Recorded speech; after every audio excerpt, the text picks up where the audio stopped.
No, you're good. Am I being detained? No. Hey. Homicide. Who is dead? He's dead. I can't believe what you're telling me. If you walk away from me, you're going to jail. Really? Yes. Obstruction. Sergeant Michael Williams. On the evening of November 30th, someone called the Studdard Police Department for help. The person calling was a worried wife. She said her husband might be in trouble because they had a big argument. The police were supposed to check if the husband was okay, but the officers who came made a big mistake with their authority. Sergeant Michael Williams and Officer Haley went to check on the husband's safety. Officer Haley started talking to the husband but didn't handle it well. Hey, so your wife wanted us to check on you. My wife? Yeah. Are you going through something? Yeah, but... Can you put your hands out of your pocket for me? No, you're good. Am I being detained? No. Hey, I need you to come back over here and talk to me, though.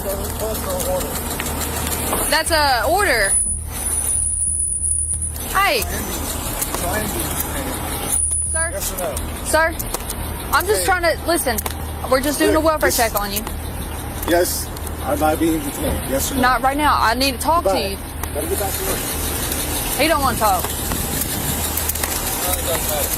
Sergeant Williams joined Officer Haley and things got worse. The conversation between the officers and the husband became more tense. Williams went too far with his power. He asked for the husband's ID and threatened to arrest him if he didn't give it, even though the husband wasn't doing anything wrong. Williams said the husband was blocking the police, but he really wasn't. Well, if you're suicidal, that is a crime. It's a crime to be... Well, I'm not... So... Well, that's not what we got. Well, that's Do you not have your my ID problem. on you? Nope. You're going to go to jail. Walk away. Then take me to jail. If you walk away from me, you're going to jail. Really? Yes. What? Obstruction. So keep arguing. I'm being detained for what? We got a call. We're here to talk to you. I don't care if you want to talk to us or not. So what is going on? I'm not talking to you without any further questions. That's fine. Go ahead and turn around and show your back.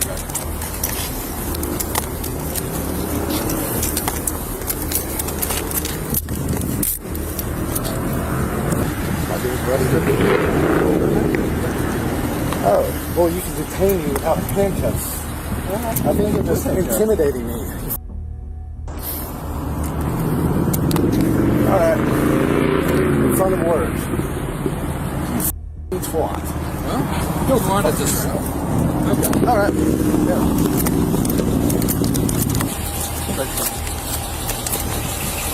Do you have anything that's going to poke, stick, and stab you? You don't know? Probably. Okay. If anything does tell me, that's a charge. Really? Really? You're on list. I told you that something might be in there. And it might. The arrest was made under questionable conditions. Williams claimed the husband was blocking the police, which led to his arrest. People who saw what happened and later investigations showed that this arrest was a big mistake and went against the husband's rights. The husband argued against his arrest because there was no real reason for it. I'm sorry, why are you searching me? Well, why are you... Because this is more than Terry's job. Yes, it is. Or, I'm obviously not obstructing you. You obviously were. Okay. Because when you walk away from us, when we're here legally, and you were detained, that is obstruction. I didn't walk away from you. You were 100% walking away from me. At first. That was before you told me I was detained. And it will show on your body cam. What?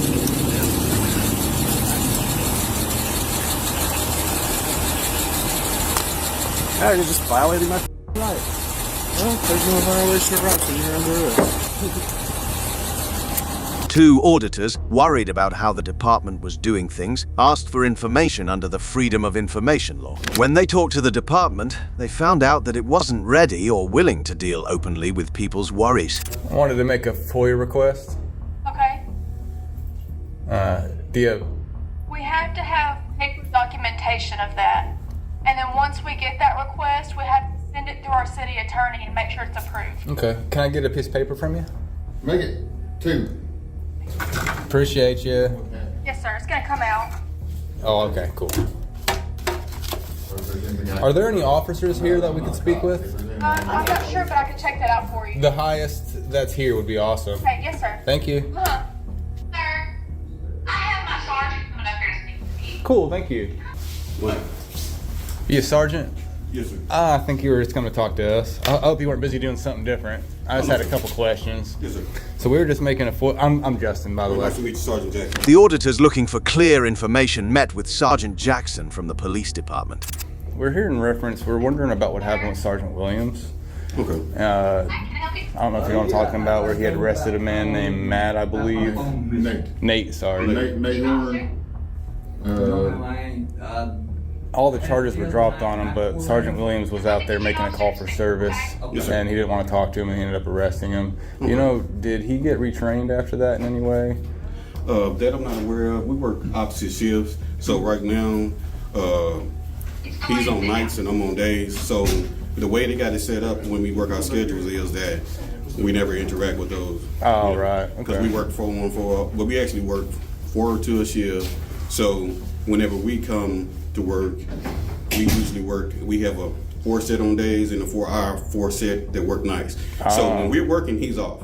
And when he's Gotcha. working, I'm off. When they asked him about the arrest and if such actions were common in the department, Jackson gave vague and unsatisfying answers. He seemed unsure and did not commit to a clear response. A little bit. Would you have done it the same way? Do you believe that it's okay to arrest someone that refuses to talk to police? That'd be a kind of a comment, but unlikely. They was here for a welfare call, so Well, this is something that the public wants to know. Is that just something that Sergeant Williams does, or is that Stuttgart Police in general? No, that's not Stuttgart Police in general. So you wouldn't arrest someone just because they don't want to speak with an officer? Well, therefore, me not knowing the call that he was called on, but it was a welfare check from what I'm understanding. Well, let's say that circumstance, would you have arrested him as well, like Sergeant Williams did? You've seen the video, haven't you? I have. Have you? Yes, sir. I have. Okay. Would you have arrested him, or what would you have done? I mean, just me, my experience in law enforcement is me. If I'm going there for a welfare check, as long as I see he's okay, that's my own thing. Right. As we continue our exploration, don't forget to like, share, and subscribe to stay updated with our in-depth discussions. What does the thin blue line flag mean to you? To serve and protect my community. Serve and protect your community? Yes, sir. Okay. If I gave you an American flag, well, you're wearing an American flag. Yes, sir. I'm upholding the Constitution. You know, I'm not violating anybody right now. Love it. Love it. No pressure if you don't know it, but do you know the 5 key elements of the First Amendment? I'm only asking you because I think you know it. Most people can't just name off the top of their head on the spot, so. You said uphold the Fifth Amendment? The First Amendment. There's 5 elements. The acronym is RAPS, R-A-P-P-S. So religion, assembly, and then PPS. Okay. I'm gonna be honest with you.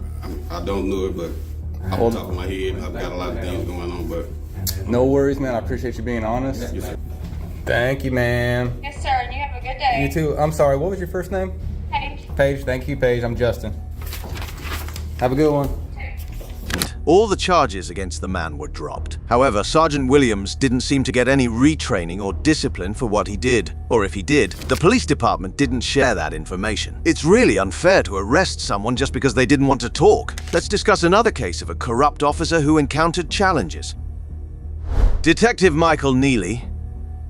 Detective Michael Neely's life took an unexpected turn after what was supposed to be a routine work trip with his chief, Johnny Miller. The two had traveled to Pensacola for a law enforcement conference and decided to unwind with a few drinks afterward. The night started normal for Neely and Miller as they went out to unwind after their conference. As the night went on, they drank more and more, which affected their ability to think clearly and remember. However, the night took a dark turn. The next morning, Neely woke up in a disorienting and horrifying scenario. He was in police custody, accused of being involved in his chief's death. In the interrogation room, a place where Neely had questioned many others before, he was now the one being asked about the previous night. So tell me, Mike, you guys flew out of Tulsa? Oklahoma City. Oklahoma City, okay. Into Pensacola? Yep. Was it a direct flight? Nope. Where'd you guys stop? Houston. Houston. All right, and then from there? got to the hotel. That's it. The investigators wanted to know about their travel and what they did to piece together what happened. Neely, who was still feeling the effects of a big hangover and was shocked, could hardly remember the details. Any problems or anything going on at crowd? Just normal dinner or what? It's normal. Any drinks there or just dining with? A couple beers. And Was it a early dinner or late dinner or what? pretty early. It was, I don't even think it was dark yet. And tell me what you guys did once you got back to the hotel. That's about it. Just watched football game. That was a Dallas game. He managed to confirm their flight details and what they did up until they got back to the hotel. Do you remember hotel staff or a hotel employee coming up and telling you guys to keep it down? I don't remember that. So what is the last thing you remember as far as that evening up until the football game? Well, I mean, I know you're asking me questions, but can I ask you a question? Absolutely. Okay, homicide. Who is dead? He's dead. He's dead. Yes, sir. I guess I probably don't have anything else to say then. I've got nothing to say to you. As the questioning went on, Neely learned about the serious matter. He was being investigated for the murder of Chief Miller. Shocked, Neely had a hard time understanding what was happening. Knowing how serious the accusation was and the risky situation he was in, he chose to use his right to remain silent to avoid saying anything that could be used against him. Michael, you've been charged with second-degree murder. Okay. I had no idea what I was being charged with. Yeah, you're being charged with second-degree murder, and you're fixing to be booked in the Escambia County Jail with no bond. And we've already notified your wife. Okay. And The victim, yes. I'm assuming. Yes. Okay. You have any questions for us? I mean, I've got 1,000 of them, but I mean, really doesn't make it. Well, I mean, sure it does. I mean, if you want to talk, we'll sit here and listen to you talk. I mean, we'd love to know what the heck happened. But I mean, that's up to you. I mean, we'll answer your questions, in return. So I would love to know what happened too. Well, I mean, do you want to continue to talk to us? If you do, then I mean, we'll tell you what happened. I mean, I would love. I would like to know what happened. Because I'm telling you, I don't have any memory of any of this, and I'm shocked. Do you want to continue talking to us? Yeah, I mean, I'll continue to talk. I'd like to know what happened. However, Detective Michael Neely began to truly understand the seriousness of his situation. As the questioning went on for hours, the officers kept asking more about what happened that night, looking for any clue that might explain the sad turn of events. Neely realized just how bad things were for him. I'm trying to get you to figure out what's the last thing you remember. Mm-hmm. And if the last thing you remember was watching football, do you remember drinking? Yeah. Okay. Were you drinking the vodka? Yeah, I drank some vodka. Yeah. Well, the first call came a little bit after 6, I believe. One of the guys that was in the room next to you didn't say you guys were arguing, just being loud, just laughing, yelling, probably. So the next noise complaint came out about 9 minutes till 10 in the evening. This time he can't get anybody to come to the door. All he hears, he's knocking. He hears just grumbling, grunting. Uses his car to get in. Is on the ground between the bed and the wall. You are sitting on his chest. His face is beaten. The statement that was given by the second noise complaint could hear a male saying, "Mike, stop, Mike, stop." And then it just went quiet. As the questioning was about to end, the officers changed their approach, getting ready to move Neely from the interrogation room to a much tougher reality.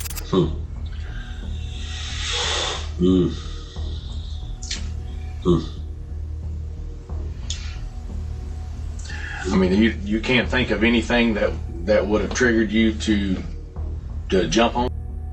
Nothing. I mean, it's nothing. It's unbelievable. Anything else? You got any questions for us, Mike, before we get you across the street? No, I guess I'm getting booked into jail, and Yep, we're gonna get you booked in the jail and put in special housing over there so that you're not back there with the heads and stuff. right. And protective custody. You're not wanting to harm yourself or anything, are you? No. Neely was now facing a tough situation as he was put into the criminal justice system, a system he had worked in and supported all his career, now with charges against him and being alone in jail. Today, we've seen how quickly life can change for someone even when they are a part of the law enforcement system. This shows us how complex and tough situations can become very quickly. Thanks for watching. Until next time.